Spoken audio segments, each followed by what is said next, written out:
Movie की शुरुआत में हमें नाचती हुई लड़कियां दिखाई जाती हैं और हमें समय 1955 का बताया जाता है। यह औरत जंगल की देवी का आह्वान कर रही होती है और कह रही होती है कि हे जंगल की देवी, इनमें से किसी एक को चुन लो और हमारे इस गांव को बचा लो। धीरे धीरे करके सभी लड़कियां गिरने लगती हैं और गिरते ही मर जाती हैं, लेकिन उनमें से सिर्फ एक बच जाती है। इसका मतलब ये है कि जंगल की देवी ने इसे चुन लिया है। फिर यह औरत इस बॉक्स को लेकर गाँव से बाहर भागने लगती है। गाँव के गेट के पास एक लड़का और एक लड़की दोनों खड़े होते हैं। फिर यह औरत इस बॉक्स को इस लड़की को दे देती है और कहती है कि इस बॉक्स को हमारे गांव से बहुत दूर ले जाओ, इसे दोबारा हमारे इस गांव में वापस लेकर मत आना। और इस बॉक्स में ऐसा क्या है जो आपको कहानी में आगे पता चलेगा। फिर ये लड़का और लड़की दोनों इस बॉक्स को लेकर गांव से बाहर भागने लगते हैं। भागते भागते लड़के को कुछ आहट सी महसूस होती है। लड़का लड़की से कहता है कि तुम इस बॉक्स को लेकर भागो और पीछे मुड़कर मत देखना, चाहे कुछ भी हो जाए पीछे मुड़कर मत देखना। लड़की बॉक्स को लेकर भागने लगती है, लेकिन वो भागते भागते गिर जाती है। तभी लड़की को पीछे से एक औरत की आवाज आती है। वो औरत इससे कहती है कि इस बॉक्स को मुझे दे दो,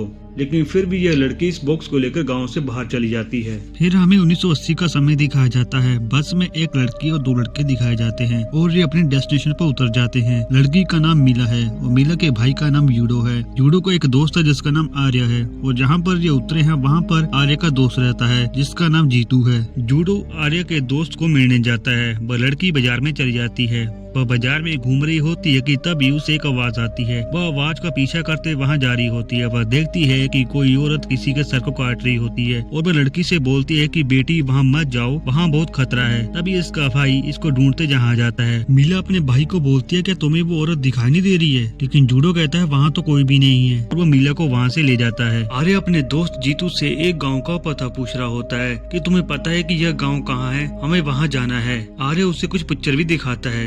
जीतू पिक्चर को देख के बोलता है यह नृत्यांगनों का गांव है। यह गांव जहां से बहुत दूर है और मुझे रास्ता भी पता है, लेकिन वहां तक जाने के लिए 6,000 रुपए लगेंगे। और आर्य जीतू को 6,000 रुपए दे देता है। यह सभी उस गांव में क्यों जा रहे हैं यह कहानी में आपको आगे पता चलेगा। खैर अब यह इस गांव की तरफ निकल पड़ते हैं। दरअसल यह गांव जंगल के बीचों बीच बसा हुआ है। यह सभी वहां पहुंच जाते हैं। यह देखते हैं एक बहुत बड़े ब्रिज के पार वह गांव बसा हुआ है, लेकिन आर्य जीतू से पूछता है तुम हमें सही जगह तो लेकर आए हो ना। ये आगे बढ़ रहे होते हैं कि तभी मीला को फिर से कुछ आवाजें सुनाई देती हैं और हमें फिर से वही औरत को दिखाया जाता है जो पिछले सीन में इस लड़की से बॉक्स मांग रही होती है। खैर अब ये आगे बढ़ते हैं और गांव में पहुंच जाते हैं। यह गांव की लड़की से पूछते हैं कि हमें यहाँ के सबसे बुजुर्ग आदमी से मिलना है, हमें कुछ सवालों के जवाब चाहिए। मीला कहती है कि हमारे सवालों के जवाब कोई दे सकता है। लड़की कहती है बोयुद को पता होगा, लेकिन वो अभी भी इस गाँव में नहीं है और यह लोग निराश हो जाते हैं। जूडो कहता है कि हम बाद में आते हैं, अभी हम इस गाँव से चलते हैं। लेकिन मीला कहती है हम यहीं पर रुक कर बोयुद का इंतजार करेंगे और हम अपने सवालों के जवाब भी लेंगे। जूडो लड़की के पास जाता है और वो कहता है क्या बोयुद के आने तक हम यहाँ पर रुक सकते हैं, क्या हमें कुछ जगह मिलेगी यहाँ रहने को।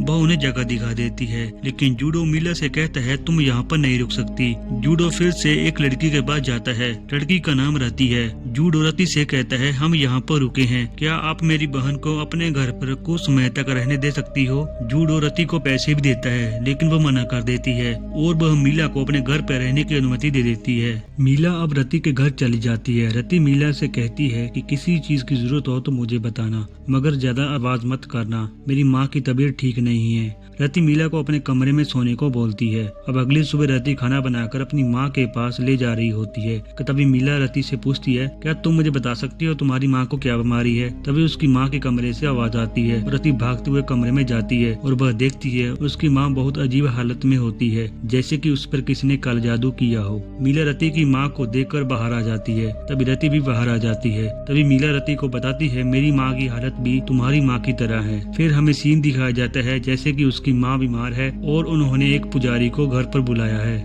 तभी पुजारी मीला को बताता है तुम्हारी माँ अपने पास एक चीज लेकर आई है जो उसे जहाँ नहीं लेके आनी थी। पुजारी अलमारी की तरफ इशारा करता है। अलमारी में वही बॉक्स था जो आपने पिछले सीन में देखा था। जो लड़की से जहाँ लेकर आई थी वो मीला की माँ है जो बॉक्स को लेकर गाँव से भागी थी। इस बॉक्स में एक कड़ा होता है। पुजारी मीला से कहता है कि तुम्हें इस कड़े को इसके मालिक के पास वापस करना है, इससे शायद तुम्हारी माँ ठीक हो जाए। तभी हमें पता चलता है कि मीला और उसका भाई जूडो इस गाँव में क्यों आए हैं। अब मीला रति को वो बॉक्स भी दिखाती है जिसमें वह कड़ा है और मीला रति को बोलती है कि मुझे इस कड़े को इसके मालिक के पास लुटाना है। मीला रति को वही चित्र भी दिखाती है। रति मीला को बताती है कि यह गेट यहीं पर है, पर जहाँ पर जाना सख्त मना है। और रति कहती है कि अच्छा होगा कि तुम इस सब के बारे में बोयूद से पूछो। मीला का भाई जूडो रति से कहता है कि क्या यहाँ पर कोई नहाने की जगह है, हमें नहाना है। रति कहती है कि मैं तुम्हें वहाँ ले चलती हूँ। फिर ये नहाने के लिए चलते हैं। जहाँ पर आदमी नहाते हैं रति उन्हें वह जगह बता देती है। वह और मीला आगे बढ़ जाती हैं जहाँ पर औरतें नहाती हैं।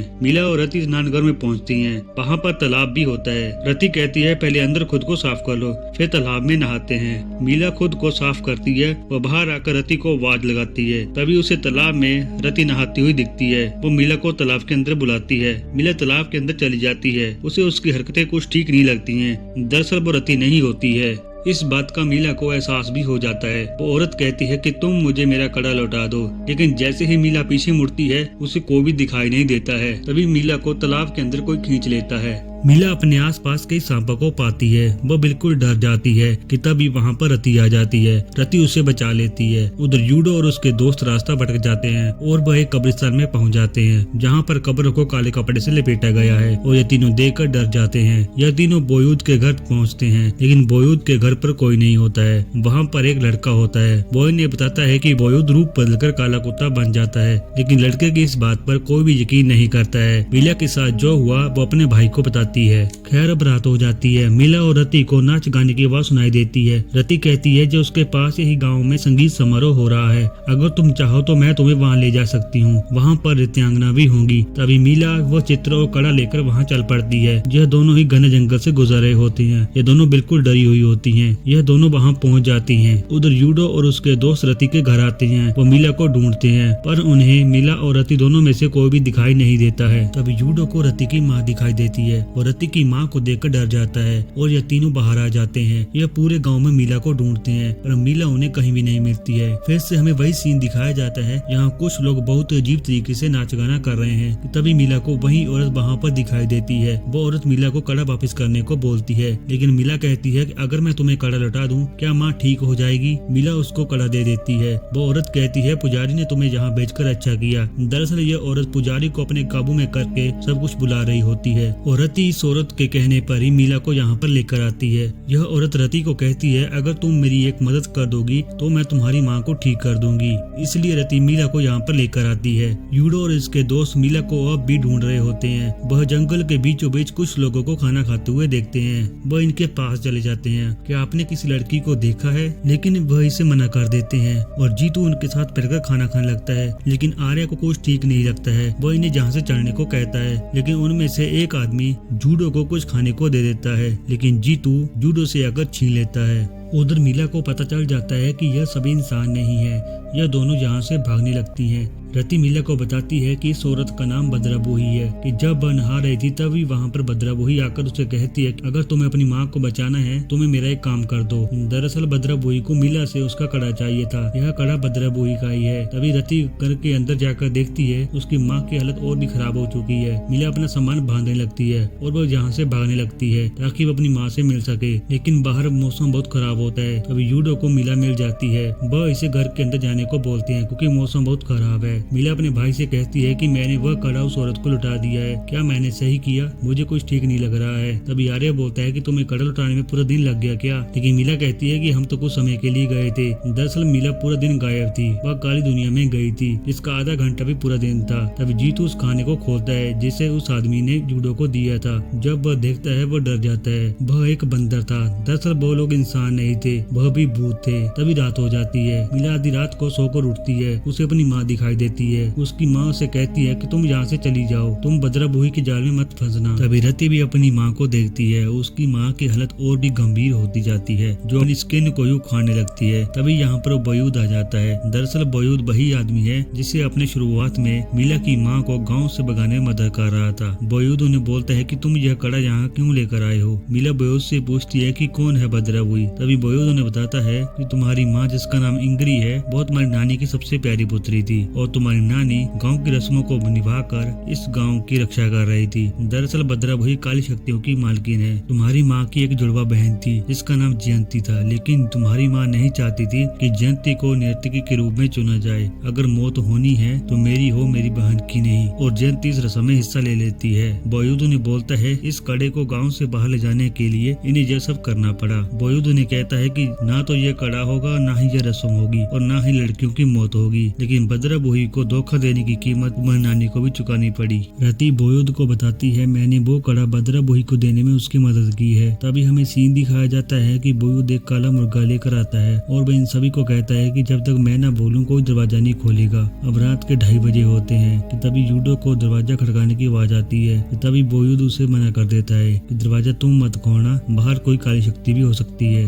बॉयुद जाके देखता है कि सभी भूत जानवर को खा रहे हैं। खैर अगली सुबह बहुत खौफनाक मंजर देखने को मिलता है। गांव के सारे पालतू जानवर, जहां तक कि मुर्गियां भी मरी पड़ी हुई रास्ते पर दिखाई देती हैं। फसलें बर्बाद हो चुकी हैं। बॉयुद औरतों के स्नानघर में जाकर देखता है वहां का पानी गायब है और तालाब में पानी नहीं बल्कि ढेर सारे सांप है। तभी बॉयुद को वहां पर भद्रा बुही दिखती है। यह सारा कुछ भद्रा बुही को कड़ा देने के कारण हो रहा है और फिर से वही रस्म होगी, नर्तकी को चुना जाएगा। तब यूडो जहाँ से जाने की तैयारी करता है। वो मीला से कहता है कि मीला चलो जहाँ से चलते हैं, कि मीला कहती है कि नहीं, मैं इस रस्म को देखना चाहती हूँ। बॉयुद मीला से कहता है क्या तुम इस कॉफी को चखना चाहोगी। मीला कॉफी को टेस्ट करती है, उसे बहुत मीठी लगती है, लेकिन यूडो भी इस कॉफी को चखता है, उसे बहुत कड़वी लगती है। तभी बॉयुद कहता है जिसे यह कॉफी मीठी लगती है उसे रस्म के लिए चुना जाता है। तुम्हें भी भद्रा बुही ने चुना है, तुम्हें भी इस रस्म में अब हिस्सा लेना होगा। दरअसल यह फिर से भद्रा बुही से कड़ा वापस लेना चाहते हैं। तभी यह फिर से रस्म का आयोजन कर रहे हैं। रति को भी कॉफी मीठी लगती है और उसे भी चुना जाता है। रति आर्य को बताती है चुनी गई लड़कियों और गाँव के बुजुर्गों के अलावा वहाँ पर कोई और नहीं जा सकता है। तभी यूडो मीला से कहता है कि तुम यह क्यों कर रही हो, तुम्हें नहीं पता कि आगे क्या हो सकता है। अगर माँ यहाँ होती तो तुम ये नहीं करती। मीला कहती है मैं ये सब माँ के लिए कर रही हूँ। फिर अगली सुबह रस्म शुरू हो जाती है। इनमें से किसी एक को चुना जाएगा और वही इस गांव की रक्षा करेगी।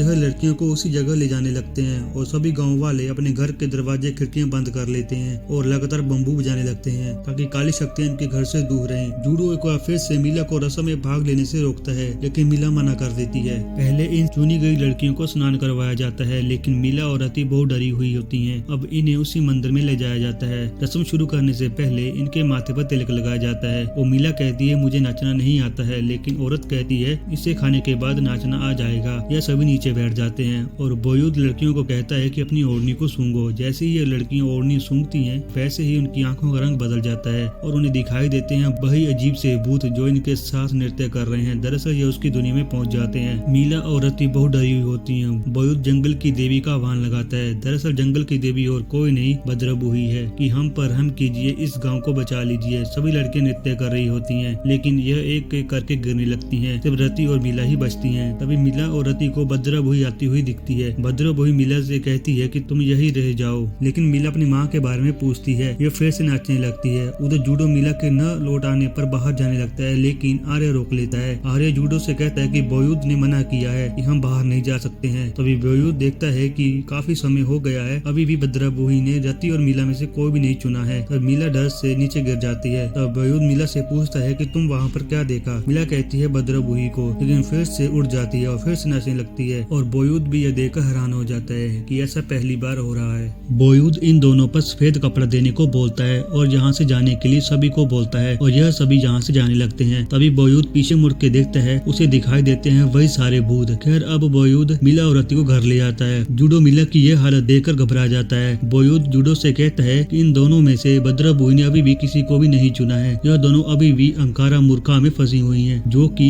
भद्रा बुही की दुनिया है। तभी मीला को फिर से सपना दिखाई देता है। उसे बहुत सारे सांप, सफेद कपड़ा लिए नर्तकियां और बच्चे दिखाई देते हैं जिनकी आंखें नहीं है। फिर हमें सीन दिखाया जाता है जहाँ पर इनके घर का दरवाजा खोल जाता है। जीतू और बॉयुद दरवाजे को बंद करते हैं। तभी जीतू को वही लोग दिखाई देते हैं। जीतू डर जाता है। उधर मीला को फिर से नर्तकियां दिखाई देती हैं। वह नर्तकियां उसे ऐसे कमरे में पहुंचा देती हैं जहाँ पर भद्रा बुही होती है। भद्राबाई उन सभी नर्तकियों को बुलाती है। उन नर्तकियों में रति और उसकी माँ भी होती है। दरअसल रति ने भद्राबाई की बात मानकर यहीं रहने का फैसला ले लिया होता है, लेकिन मीला भद्राबाई की इस बात को नहीं मानती है, इसलिए भद्राबाई मीला को तड़पा रही होती है। तभी मीला को उसकी माँ भी दिखाई देती है। मीला अपनी माँ के पास पहुँचना चाहती है, लेकिन यह नर्तकियां उसे पहुँचने नहीं दे रही होती है। लेकिन मीला अपनी माँ का हाथ पकड़ लेती है। तब मीला और उसकी माँ की मुलाकात होती है। मीला की माँ कहती है, तुम जहाँ से जाओ बेटी, तुम भद्राबाई की कोई भी बात मत मानना, जो भी वो कहे मत मानना। तभी फिर से भद्राबाई मीला से पूछती है, क्या तुम्हें अपनी माँ के साथ नहीं रहना है? भद्राबाई उसकी माँ की हड्डियों को तोड़ने लगती है। तभी हमें सीन दिखाया जाता है कि बॉययूद इनसे कहता है कि तुम जरा रुको, मैं आता हूँ। ऐसा बोलकर वो कमरे में चले जाता है, लेकिन थोड़ी देर बाद किसी कुत्ते के भौंकने की आवाज आती है और इन सब को महसूस होता है जैसा कोई कमरे से बाहर गया हो। इसका मतलब ये है कि जो लड़का बॉययूद के बारे में बता रहा था वो सही था। बॉययूद काला जादू से कुत्ते का रूप भी ले सकता है।